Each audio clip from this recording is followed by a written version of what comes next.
আমাদের কথা ও কুইজ বিজ্ঞান সাধারণ অসাধারণ। এখানে এটা বিজ্ঞান নিয়ে কুইজ, কিন্তু তার সাথে অনেক ব্যাখ্যা অনেক কথা সঙ্গে থাকবে। এতে অংশ নিচ্ছে মাধ্যমিক আর উচ্চ মাধ্যমিক শ্রেণীর কয়েকজন ছাত্রছাত্রী। তারা ব্যক্তিগতভাবে এতে অংশ নিচ্ছে এবং তাদের মধ্যে যারা আজকের অনুষ্ঠানে ভালো করবে তাদেরকে আবার আমরা আমন্ত্রণ জানাতে পারবো। সেই সঙ্গে আমাদের সঙ্গে পরবর্তী অনুষ্ঠানগুলোতে আরও নতুন নতুন মুখ যোগ হবে। আমি তৌকির মাহমুদ তৃপ্ত। আমি ফাবলিহা ইবনাত পারিশা। আমি অভয় সেন পিয়ান। আমি শামাইলা আফরা আফতাব। আমি তাশরিফ আরেফিন। আমি নওরিন তাবাসসুম। আমি মাহিন চৌধুরী। আমি জাহিন আরিয়ান জারা। আমি সৌভিক চন্দ। আমি মোসাম্মদ তাসমি আহমেদ নিসা। বিজ্ঞান সাধারণ ও অসাধারণ, কারণ বিজ্ঞান একেবারেই সাধারণ, আমাদের বাড়ি ঘরে দৈনন্দিন জীবনের যেভাবে আসে সেখান থেকে আমরা কথা বলবো। আবার বিজ্ঞান যখন মহাবিশ্বের একেবারে কিনারার একটা ঘটনা, সেখান থেকেও আমরা কথা বলবো। এটা সাধারণও হতে পারে, অসাধারণও হতে পারে। আমাদের অনুষ্ঠান 4টা পর্বে বিভক্ত হবে। আমরা প্রথম পর্বটা শুরু করি। প্রথম পর্বের নাম বিজ্ঞান সবখানে। সবখানে মানে আমাদের খুব কাছেরও হতে পারে, আবার একেবারে মহাবিশ্বের আরেক প্রান্তেও হতে পারে। যে কোনো জায়গার সম্বন্ধে আমরা প্রশ্ন করব, সঙ্গে সঙ্গে যে উত্তর দিতে পারবে সঙ্গে সঙ্গে রেসপন্ড করতে হবে, আমরা তাকেই প্রথম সুযোগ দেব। আমাদের প্রথম প্রশ্ন, যে শীতপ্রধান দেশে যেখানে হয়তো দিনের বেলা একটু গরমেই আছে, পানিই থাকে, কিন্তু রাতের বেলা এটা বরফ হয়ে যায়, সেটা ফাটলের মধ্যে জমে, গ্রানাইট পাথর, শক্ত পাথরের মধ্যে এটা জমে, কিন্তু দেখা যায় যে রাত পার হয়ে গেলে সেই পাথর কিছুটা ফাটল ধরেছে পাথরে। তারপর এরকম পরের দিন দেখা যায় একই কাণ্ড আবার হচ্ছে, সেখানে পানি জমেছে, আবার ফাটল ধরেছে। এই ফাটল ধরতে ধরতে শেষ পর্যন্ত গ্রানাইটের মতো পাথরও গুঁড়ো গুঁড়ো হয়ে যেতে পারে। তার কারণ কি? শ্যামলা বলবে। পানি 4 ডিগ্রি সেলসিয়াস তাপমাত্রায় সর্বনিম্ন আয়তন ধারণ করে। তো যখন এই ধরনের শীতপ্রধান দেশে সূর্য ওঠে, বরফ গলে পানি হয়ে যায়, তো তখন আয়তন সাধারণত একটু কমই, 4 ডিগ্রি সেলসিয়াসের আশেপাশে থাকে, তো আয়তন কম থাকে। কিন্তু যখন শীতপ্রধান দেশে সূর্য অস্ত চলে যায়, তখন পানির টেম্পারেচার 4 ডিগ্রি সেলসিয়াসের নিচে নামতে থাকে। আমরা জানি হচ্ছে 4 ডিগ্রি সেলসিয়াসের নিচে এবং 4 ডিগ্রি সেলসিয়াসের উপরে পানি এবং বরফের আয়তন ক্রমাগত বাড়তে থাকে। এই জন্য যখন শীতপ্রধান দেশে রাতের বেলা ওই পানিটা যখন বরফ হয়ে যায়, আয়তনও বেড়ে যায়, তো যে মাঝখানে গ্রানাইটের মাঝখানে যে ক্র্যাকগুলো ছিল সেগুলো ধীরে ধীরে বড় হয়ে যেতে থাকে। এবং আমরা যেহেতু ঠিক আছে শ্যামলা, তোমার প্রশ্নের উত্তর ঠিক আছে, তবে আমার মনে হয় যে ধীরে ধীরে কথাগুলো ঠিক না, এটা প্রচণ্ড চাপ সৃষ্টি করে, কখনো কখনো বিস্ফোরণের মতো হতে পারে, যে একেবারে ফাটায় ফেলে যেটা, কাজেই এটা খুব আস্তে হয় তা না, এটা প্রচণ্ড। গ্রানাইটকে ফাটায় ফেলা এটা কী পরিমাণ চাপ সৃষ্টি হয়, কিন্তু বরফের সেই শক্তি আছে তার, যে সে যখন প্রসারিত হয় তখন সে এটা করে। ঠিক আছে, প্রশ্নটা শ্যামলার জন্য 5 নম্বর পাবে। আমরা পরের প্রশ্নে চলে যাই। আমরা যখন একটা সিঙ্গারা গরম করতে চাই, তখন তাওয়ার উপর দিয়ে, চুলার উপর দিয়ে, বা একটা অর্ডিনারি যে ওভেনগুলো আছে সেখানে দিলে অনেক সময় উপরটা বেশ হয়ে যায়, অনেক সময় সেটা কালো হয়ে যায়, কয়লা হয়ে যায় রীতিমতো, কিন্তু ভেতরে আলুটা ঠান্ডা থেকে যায়। কিন্তু সেজন্যেই অনেকে মাইক্রো ওভেনে কাজটা করতে চায়। কেন মাইক্রো ওভেন? তৃপ্ত। আমরা যখন তাওয়ার উপর দিয়ে সিঙ্গারা গরম করি, তখন তাপটা হচ্ছে আমাদের পরিবহন পদ্ধতিতে, অর্থাৎ সিঙ্গারার উপর দিকে যেতে থাকে। কিন্তু আমরা যখন সিঙ্গারাটা মাইক্রোওয়েভে দিই, তখন মাইক্রোওয়েভ যে তরঙ্গটা আছে, এটা তরঙ্গটা সিঙ্গারাকে ভেদ করে চলে যায় এবং সিঙ্গারার ভিতরে যে পানি রয়েছে সেই পানিকে উত্তেজিত করে এবং পানিটা কম্পনের মাধ্যমে উত্তপ্ত হতে থাকে। এই কারণে সিঙ্গারাটায় যত জায়গায় পানি আছে তত জায়গায় উত্তপ্ত হবে এবং আমরা যদি একসঙ্গে হবে, এবং আমরা যদি কোনো পানি ছাড়া বস্তু দিই, যেখানে পানি নেই, সেখানে মাইক্রোওয়েভে কখনোই সেটা গরম হবে না। উত্তর সঠিক, তৃপ্ত এটার জন্য 5 নম্বর পাবে। তো আমরা পরের প্রশ্নে চলে যাই।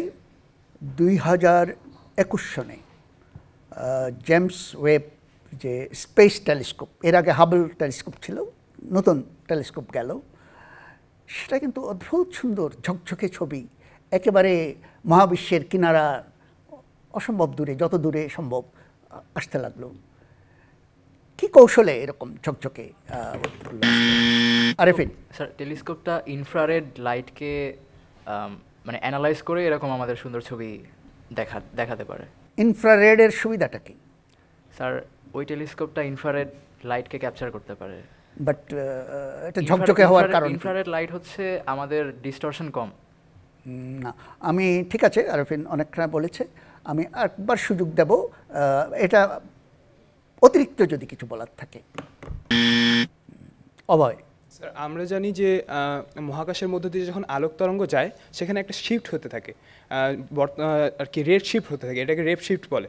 তো যখন দূর দূরান্তের প্রান্ত থেকে, ইউনিভার্সের প্রান্ত থেকে যখন লাইট আসে তখন সেটা রেড শিফটেড হইতে হইতে তরঙ্গ দৈর্ঘ্যটা বেড়ে যায়। তো আমরা যখন জেমস ওয়েব স্পেস টেলিস্কোপ অর্থাৎ JWST ব্যবহার করি সেখানে আমরা ইনফ্রারেডটা ক্যাপচার করতে পারি, এবং এই ইনফ্রারেডটা আমরা আর কি, এবং এই জেমস ওয়েবের আকারটা অনেক বড় হওয়ার কারণে খুব বেশি পরিমাণে আমরা ইনফ্রারেড তরঙ্গটা ক্যাপচার করতে পারি, এবং সে কারণেই ছবিটা অত্যন্ত ঝকঝকে। উত্তরের এই অংশটা খুবই সঠিক, কারণ আমাদের মনে রাখতে হবে যে আমরা মহাবিশ্বের অনেক কিনারার কথা বলছি, সেখানে যেতে যেতে ওয়েভ লেন্থটা, যে তরঙ্গ দৈর্ঘ্যটা অনেক বড় হয়ে যাচ্ছে এবং ইনফ্রারেড রিজিয়নে চলে যাচ্ছে, এবং সেটা ধারণ করতে হলে আমাদের ইনফ্রারেডের জন্যই তৈরি হয়। আমরা এটার জন্য প্রথম জনকে 2 এবং অভয়কে 3। আমরা পরের প্রশ্নে চলে যাচ্ছি। আমাদের এখন অনেক অস্তিত্বের সংকট। তো একটা অস্তিত্বের সংকট হলো জীববৈচিত্র্যের বিনষ্টি, কারণ এই মানুষ বুদ্ধিমান হওয়ার পর থেকে, বিশেষ করে আধুনিক যুগ আসার পর থেকে জীববৈচিত্র্য সাংঘাতিকভাবে চলে যাচ্ছে, কিন্তু তাতে আমরা সংকটে পড়ব কেন? শ্যামলা বলতে চাই এটা। আমরা যে এই পরিবেশে বসবাস করি, আমরা একটা বাস্তুসংস্থানের মধ্যে বসবাস করি। আমরা প্রত্যেকটি জীব একে অপরের উপর নির্ভরশীল। আমরা সূর্য থেকে যে আলো পাই সেটা দিয়ে উদ্ভিদ খাদ্য তৈরি করে, সেই খাদ্য খায় হচ্ছে তৃণভোজী প্রাণীরা। সেই তৃণভোজী প্রাণীদেরকে আমরা মানুষ খাদ্য হিসেবে গ্রহণ করি, এবং অন্যান্য প্রাণীরাও গ্রহণ করে, ওই প্রাণীদেরকেও আমরা খাদ্য হিসেবে গ্রহণ করি। প্রত্যেকটি জীব যে আছে প্রত্যেকেরই এই বাস্তুসংস্থানে তাদের স্বতন্ত্র ভূমিকা আছে। এমনকি ছোট্ট যে কীটপতঙ্গ, তাদেরও ভূমিকা আছে। তারা যে শুধু খাদ্য হিসেবেই নয়, বরং আমাদের মাটির উর্বরতা বৃদ্ধি থেকে শুরু করে অনেক কাজেই ওদের ভূমিকা আছে। তারপর আমরা যাদেরকে হচ্ছে আবর্জনা ভুক প্রাণী যাদেরকে বলি, তারাও আমাদের পরিবেশের একটা অত্যন্ত গুরুত্বপূর্ণ অংশ। তারা পরিবেশের ময়লা খেয়ে আমাদের পরিবেশ পরিষ্কার রাখে। তো এরা যদি না থাকে, আমাদের যে বাস্তুসংস্থানের যে সম্পূর্ণ যে চক্রটা, আমরা সেটা থেকে ঠিক আছে শ্যামলা, আমার মনে হয় তুমি যথেষ্ট উত্তর দিতে পেরেছো, এবং এটার জন্য শ্যামলা 5 নম্বর পাবে। এখানে একটা জিনিস মনে রাখতে হবে যে আমাদের নিজেদের খাবারগুলো কিন্তু সেখান থেকে আসছে, আমাদের নিজেদের ওষুধগুলো জীববৈচিত্র্য থেকে আসছে। এবং আরেকটা জিনিস হলো যে জীববৈচিত্র্য নষ্ট হলে আমরা কিন্তু বন্য প্রাণীদের কাছাকাছি চলে যাচ্ছি। যেমন হাতি এখন আমাদের গ্রামে চলে আসছে, এবং হাতি এসছে বোধহয় খুব অসুবিধা হবে না, কিন্তু অনেকের জন্য অসুবিধা হবে, কারণ এই যে এইডস রোগটা এসছে সেটা কিন্তু বন্য প্রাণী থেকে এসছে, এবং এই করোনা ভাইরাসটাও কিন্তু তাদের সাথে যখন আমাদের মাখামাখি হয়ে যাবে তখন কিন্তু প্যান্ডেমিক ইত্যাদি বেড়ে যাবে। তো আমরা পরের প্রশ্নে চলে যাব। ইন্টারনেট আমাদের বহুদিনের পরিচিত, কিন্তু একটু কম পরিচিত হলো internet of things. Internet of things জিনিসটা কি? মাহি? ইন্টারনেট অফ থিংস বলতে বোঝাই হচ্ছে সমস্ত ডিভাইসকে ইন্টারনেটে আওতাভুক্ত করা, অর্থাৎ বাসাবাড়ির সমস্ত ডিভাইসকে ইন্টারনেটে আওতাভুক্ত করার মাধ্যমে আমরা বিশ্বের যে কোনো স্থান থেকে এগুলো নিয়ন্ত্রণ করতে পারবো। এটা ইন্টারনেট অফ থিংসের মাধ্যমে করা হয়। এতে উপকারটা কি হবে? যেমন আমরা এটা স্মার্টলি নিয়ন্ত্রণ করতে পারবো, এবং আমাদের অর্থ এবং আমি আবার একটু সুযোগ দিচ্ছি, ও বলেছে মোদ্দা কথাটা বলেছে, কিন্তু যদি কেউ অ্যাড করতে চায় করতে পারে। আরেফিন? স্যার মনে করেন আপনি সকালবেলা প্রতিদিন 7টার সময় ঘুম থেকে ওঠেন, সেইটা আপনার ইন্টারনেট অফ থিংসের যেই মনে করেন AI একটা ইন্টিগ্রেট করে দিলেন, সেইটা সে জানবে। সো আপনি ওঠার আগ দিয়েই সে হচ্ছে গিজারে গরম পানি গরম করে রাখবে, যাতে আপনার উঠে গিজারে গরম পানির জন্য সময় নষ্ট করতে না হয়। এরকম মনে করেন ফিল্টারের পানি সে পরিষ্কার করে রাখবে, নতুন করে ভর্তি করে রাখবে, যাতে আপনার আগবারে সেই কাজটা করতে না হয়। ইন্টারনেটের মাধ্যমে আপনি আরেকটু বেশি বেনিফিটেড হবেন। আমাদের সব ধরনের যন্ত্রপাতির মধ্যে কানেকশন, বিশেষ করে রোগীর সাথে ডাক্তারের, যেমন আমার দেহের সঙ্গে যে যন্ত্রপাতি আছে, ডাক্তার হয়তো ওখানে বসেই উনি দেখতে পাচ্ছেন কোনো ভয়ের কিছু আছে কিনা। আমরা এটার জন্য যে নম্বরটা সেটা ভাগ করেই দেব। মাহিন প্রথমে যে বলেছিল 3 নম্বর এবং পরে যে অ্যাড করলো তাকে 2 নম্বর দেওয়া হবে। আমাদের একটা পর্ব শেষ হয়ে গেল, আমরা এর পরের পর্বটা একটু অন্য স্বাদের হবে। আমরা ইতিহাসের কথা বলবো, বিজ্ঞান ইতিহাসের কথা। এই পর্বের নাম হলো ইতিহাসের বাকি। এখানে যে কথাগুলো আমি বলবো একটা গল্পের বা ঘটে গেছে এরকম সুদূর ইতিহাসে, সেই পুরা কাহিনীটা, পুরা গল্পটা যে সব কিছু মিলিয়ে বলতে পারবে, তার বৈজ্ঞানিক দিক এবং তার মজার দিক ইত্যাদি মিলিয়ে যে বলতে পারবে, তার উত্তরটাই সঠিক হবে। তো আমরা প্রথম যে গল্পের কিছু নমুনা, যুক্তরাষ্ট্রের নোট ডলারের, সেখানে বেঞ্জামিন ফ্রাঙ্কলিনের ছবি দেখা যায়। কারণ হচ্ছে ওই দেশের উনি একজন বড় রাষ্ট্রনায়ক ছিলেন, তাদের স্বাধীনতার ঘোষণা তার অবদান আছে। কিন্তু ওনার কথা শুনলে আমাদের একটা ঘুড়ি উড়ানোর কথা মনে পড়ে। এই ব্যাপারটা কেন? অভয়। স্যার, আমেরিকায় একটি অত্যন্ত জনপ্রিয় একটি গল্প প্রচলিত আছে যে বেঞ্জামিন ফ্রাঙ্কলিন আর কি ঘুড়ির মাধ্যমে বিদ্যুৎ কীভাবে আর কি নিজে সংগ্রহ করতেন। উনি হচ্ছে বৃষ্টির দিনে বা মেঘলা দিনে ঘুরে ওড়াতেন এবং সেখানে যখন ইলেকট্রিসিটি ঘুড়ির মধ্যে চলে যেত এবং সেই ইলেকট্রিসিটিটা তার দিয়ে তিনি সেটা সংগ্রহ করতেন। এই জন্য তিনি হচ্ছে আর কি একজন বৈজ্ঞানিক হিসেবেও সেখানে খুবই খ্যাত। এই কাহিনীটা যদিও সত্য নয়, কিন্তু তবুও এটির জন্য আর কি এটি অত্যন্ত বিখ্যাত একটি কাহিনী। এটা সত্য ঘটনা এবং সেই সময় ওনার ছেলেও ওনার সঙ্গে ছিলেন। ওনার ছেলেকে নিয়ে উনি একটা বজ্র বিদ্যুৎ সংকুল দিনের বেলায় এই কাজে নেমেছেন। কাজটা খুব ভালো করেননি উনি, কিন্তু এটা বিদ্যুতের বিজ্ঞানকে অনেক সমৃদ্ধ করেছে। উনি যেটা করে, এটা সিল্কের সুতা ছিল, যেটাতে পানি জমাতে ওটা পরিবাহী হয়ে। ওনার একটা থিওরি ছিল যে আকাশের যে বিজলি আর আমাদের যে বিদ্যুৎ এটা একই জিনিস। এটা উনি প্রমাণ করতে চেয়েছেন। একটা চাবি সঙ্গে ছিল, যেটা সুতার থেকে বিদ্যুৎটা নিয়ে লাইডেন জার বলে এক ধরনের বয়মের মতো জিনিস সেখানে, যেটা ক্যাপাসিটারের মতো, তার মধ্যে রাখা যেত। আমরা অভয়কে 5 নম্বরেই দেবো এটার জন্য। এবং আমরা পরের প্রশ্নে চলে যাব। একজন বিজ্ঞানীও নয়, গবেষক ছিলেন, হাসপাতালে কাজ করতেন। কাজটা হলো পেটি ডিশে নানান রকম হাসপাতালে যা করতে হয় অনেক সময়, জীবাণুর কালচার করা ইত্যাদি। তো ওই সময় ওনাদের কোনো একটা পরব টরব ছিল, তো মাঝখানেই উনি কিছু পেটি ডিশে দিয়ে উনি ছুটি কাটাতে চলে গেছেন। এসে দেখলেন যে অনেকগুলো ডিশ নষ্ট হয়ে গেছে, কীরকম ছাতা পড়েছে। উনি ফেলে দিতে গেলেন, ফেললেন না ফেলার ফলে কি হলো? অভয়। স্যার, এই যে গল্পটা বললেন এটা মূলত পেনিসিলিয়াম আবিষ্কারের একটি গল্প। এখানে যে বিজ্ঞানীটার কথা বললেন তিনি একটি ব্রেডের টুকরো আর কি, একটি পাউরুটির টুকরো একটি পেট্রি ডিশে রেখে গিয়েছিলেন। তিনি বাইরে গিয়েছিলেন, তো তিনি এসে দেখলেন যে সেখানে অনেক কিছু সূক্ষ্ম ছাতার মতো পড়েছে এবং সেটি তিনি পরীক্ষা করে দেখলেন যে এটি পেনিসিলিয়াম নামে এক ধরনের ছত্রাক। এবং সেটির ওপর গবেষণা করে তিনি বর্তমানে আমরা যেটা ওষুধ আর কি অনেক ব্যাপকভাবে ব্যবহৃত পেনিসিলিন, ছত্রাকটা পড়েছে সেখানে জীবাণুর কি হলো? সেখানে জীবাণু ধ্বংস হয়ে গেল স্যার। এই পেনিসিলিয়াম ছত্রাকটা জীবাণু ধ্বংসের কাজে আর কি তিনি এটি আবিষ্কার করলেন যে এটি জীবাণু ধ্বংসের কাজে ব্যবহার করা হচ্ছে। উত্তর সঠিক। অভয় 5 নম্বরেই পাবে। তবে ছত্রাক সবগুলোতে পড়ে নাই, কোনোটাতে পড়েছে, এবং যেগুলোতে পড়েছে সেগুলোতে জীবাণুগুলো একবার গলে গেছে, লিকুইড হয়ে গেছে, মানে ধ্বংস মানে লিকুইড হয়ে গেছে। তো এটা সাধারণভাবে এটা একটা বিরক্তিকর জিনিস। ওনার কাজে ব্যাঘাত ঘটেছে, ফেলে দিতে কথা, কিন্তু ওনার মনে হলো যে এই ছত্রাকের সাথে এটা জীবাণুগুলো গলে যাওয়া, এটার একটা সম্পর্ক থাকতে পারে। সেজন্য উনি এটা পার্সু করলেন। উনি পরে এটা নিয়ে কাজ করলেন, বছরের পর বছর কাজ করে আলেকজান্ডার ফ্লেমিং অ্যান্টিবায়োটিক, প্রথম যে ব্যাকটেরিয়া ধ্বংসকারী অ্যান্টিবায়োটিক আবিষ্কার করেছেন, তার নাম পেনিসিলিন নাম হওয়ার কারণ হলো পেনিসিলিয়াম হচ্ছে ওই ছত্রাকটার নাম, ওই ছত্রাকটার থেকেই এটা। এবং আজও যে অ্যান্টিবায়োটিক কোনো না কোনো ছত্রাক থেকেই কিন্তু এটা হচ্ছে। আমরা পরের প্রশ্নে চলে যাই।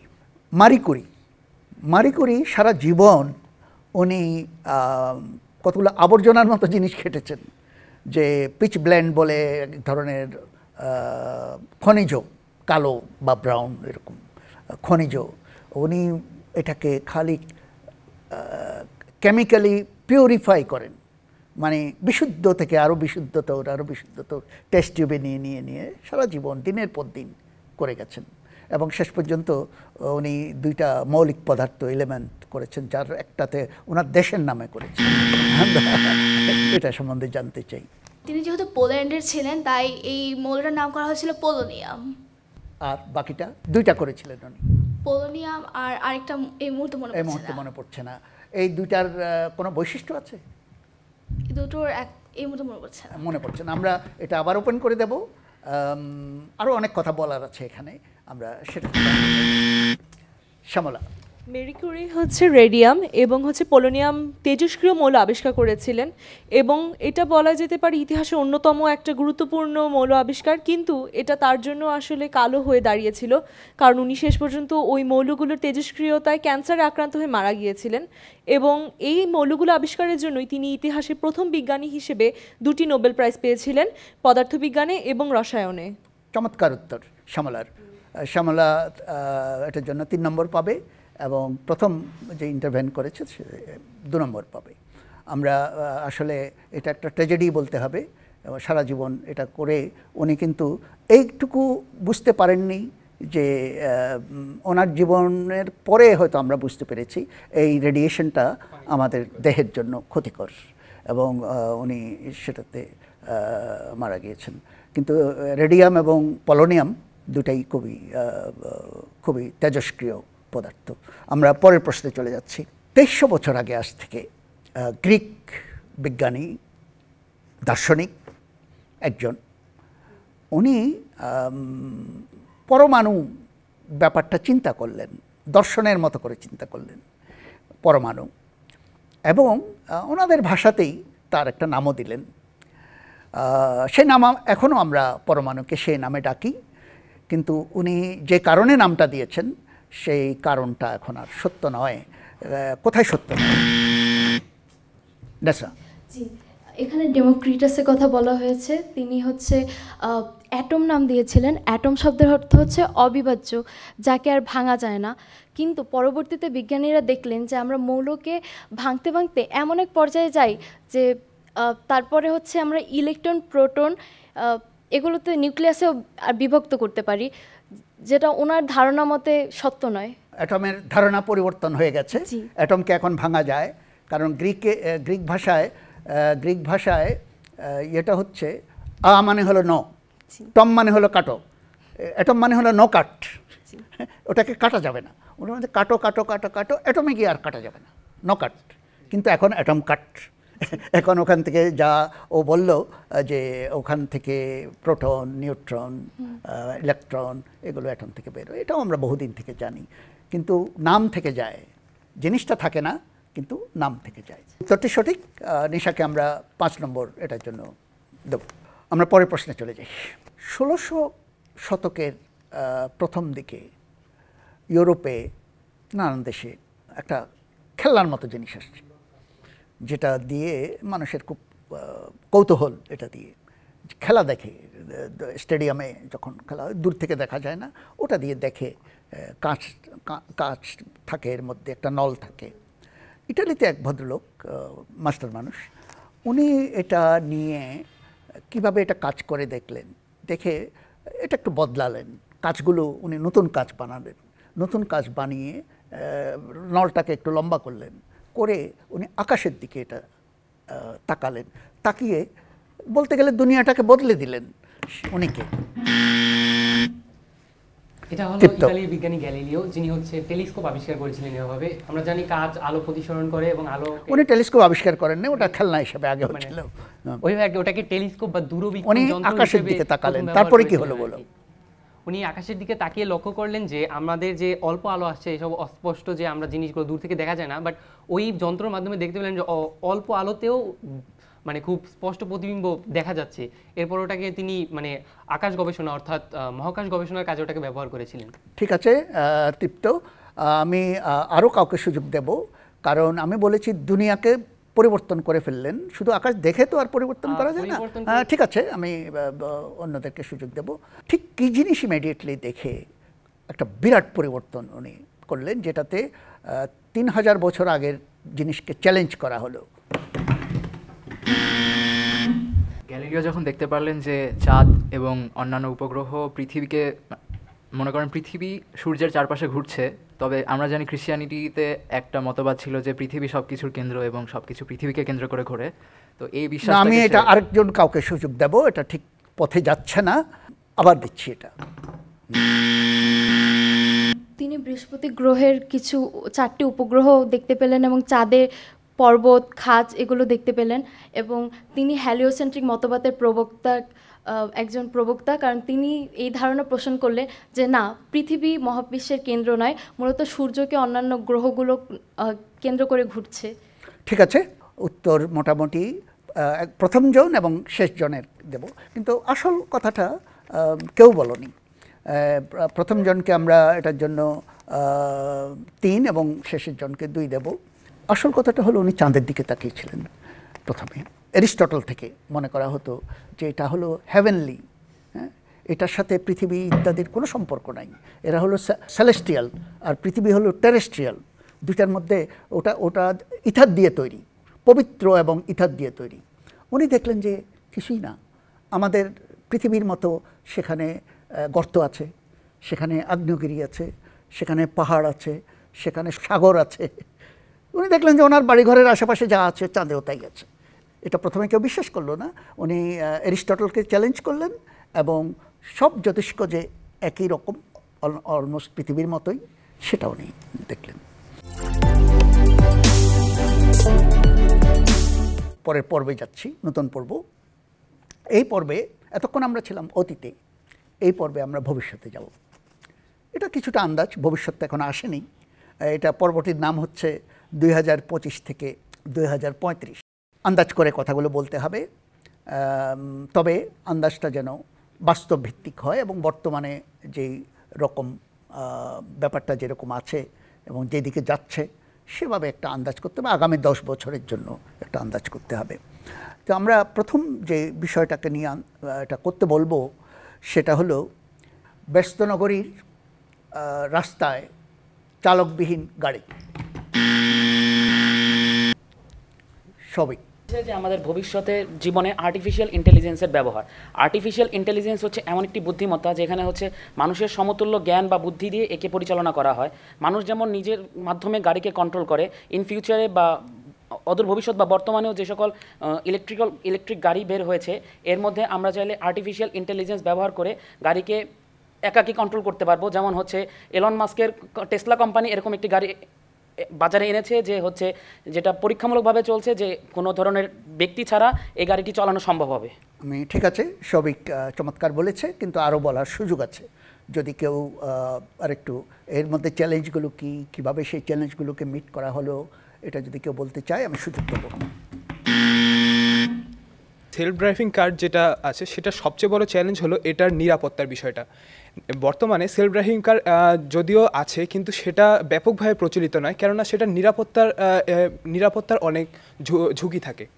যেমন বর্তমানে ইলন মাস্কের কোম্পানি যে টেসলা যে বের করেছে, সেখানে তারা আর কি ইনফ্রারেড রে দিয়ে না করে সেটা ইমেজ প্রসেসিংয়ের মাধ্যমে তারা আর কি সেলফ ড্রাইভিংটা পরিচালনা করে। কিন্তু ভবিষ্যতে আমরা দেখবো যে ইনফ্রারেড সেন্সর দিয়ে ব্যবহার করে যে সেলফ ড্রাইভিং কারগুলো অবস্টিকেল যেগুলো পার করা যাবে, সেগুলো আর কি ইনফ্রারেড প্রযুক্তিটা খুবই উন্নত বর্তমানের ইমেজ প্রসেসিংয়ের চাইতে। তো আমরা ভবিষ্যতে দেখতে পারবো যে এই নিরাপত্তার বিষয়টা ভবিষ্যতে আরও এগিয়ে যাবে।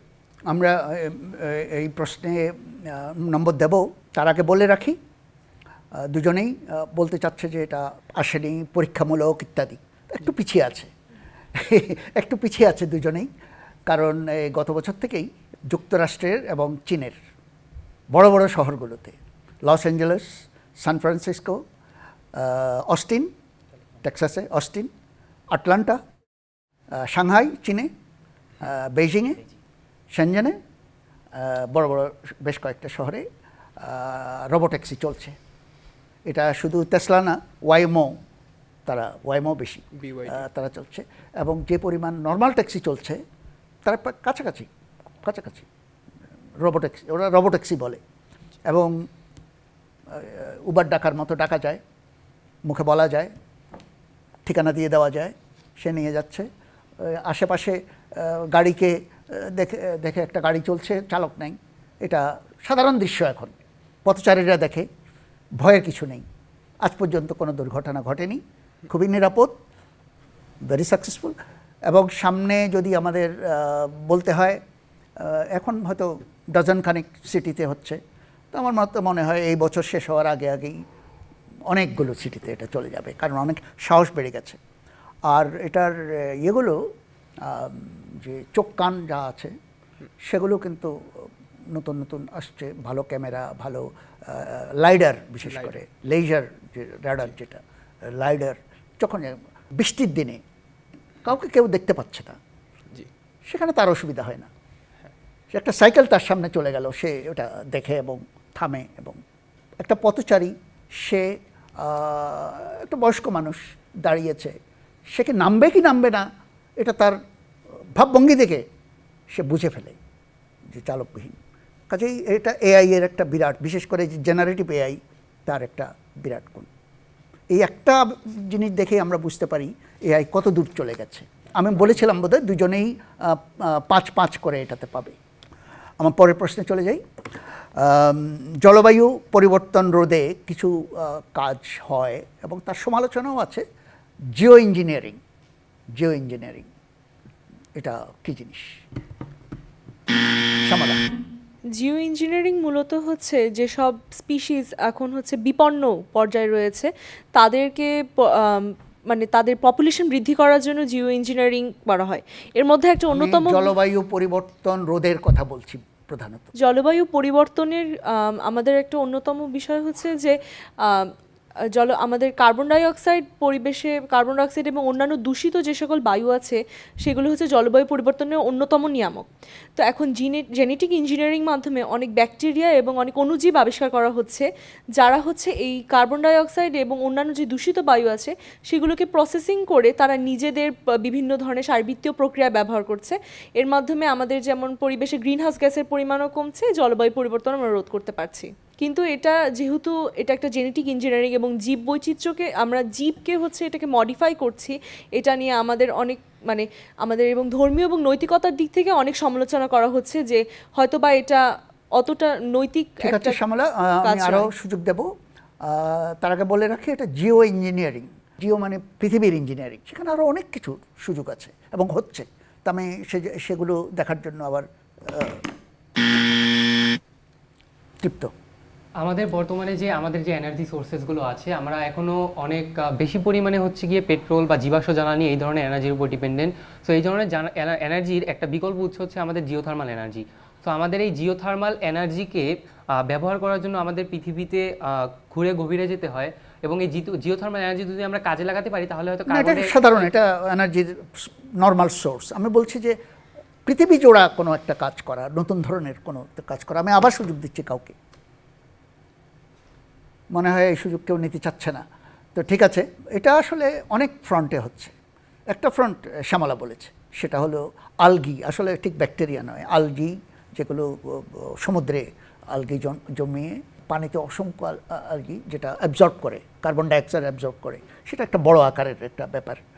আরেকটা হলো যে আয়না লাগানো, বিশাল আয়না লাগাবে কি জন্য?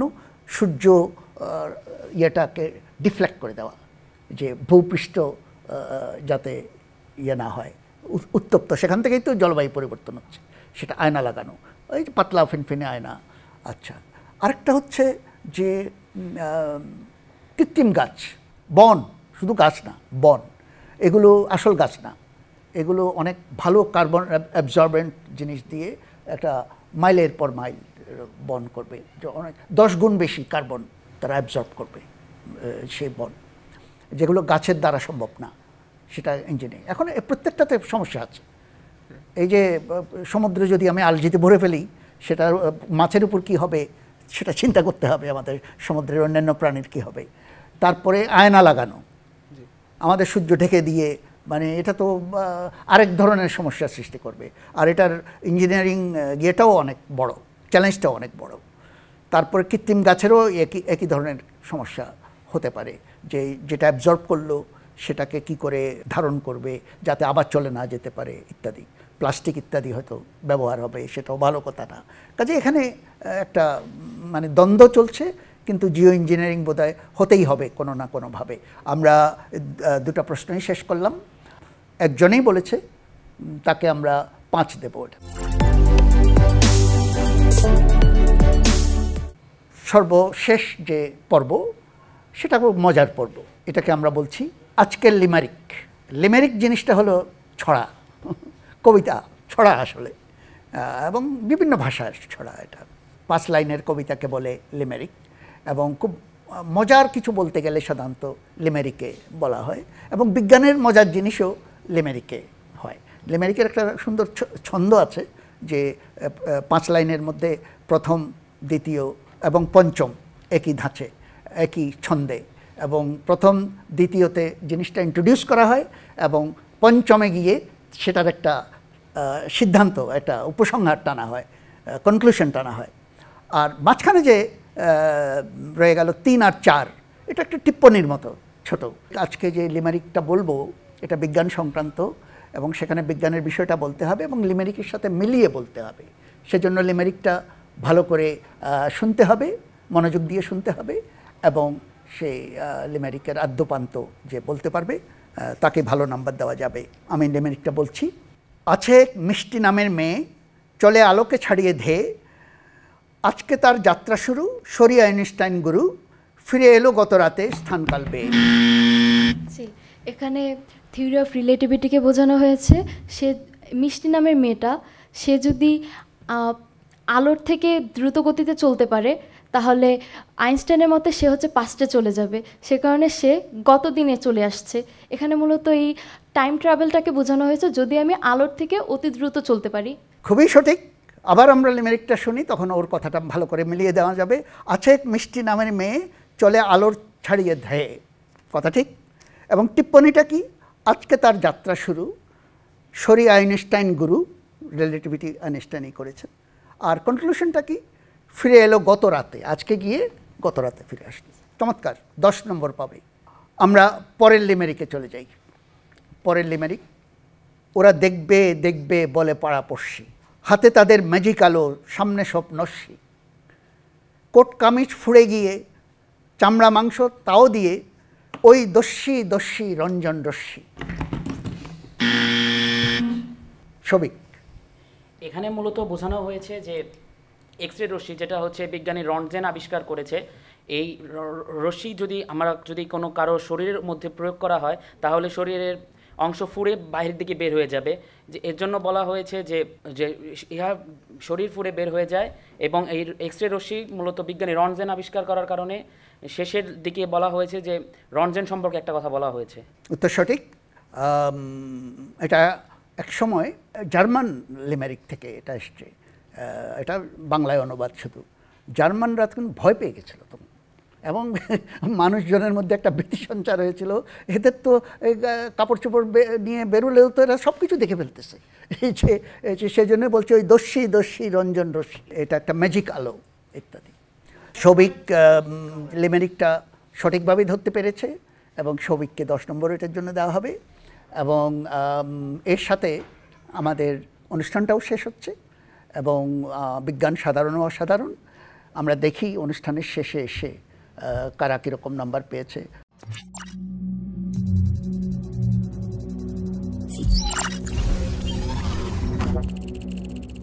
কাঁধে কাঁধ মেলানো নম্বর, যারা ওরকম ভালো নম্বরগুলো পেয়েছে তাদেরকে আমরা বিদায় দিতে পারবো না, তাদেরকে রেখে দিতে হবে। বাকিদেরকে আপাতত কয়েকদিনের জন্য হয়তো বিদায় দিতে হবে এবং নতুন মুখের সুযোগ করে দিতে হবে। তো সবাইকে ধন্যবাদ, এবং সবাইকে আবার আমন্ত্রণ। দর্শকদেরকেও আমরা ধন্যবাদ জানাচ্ছি।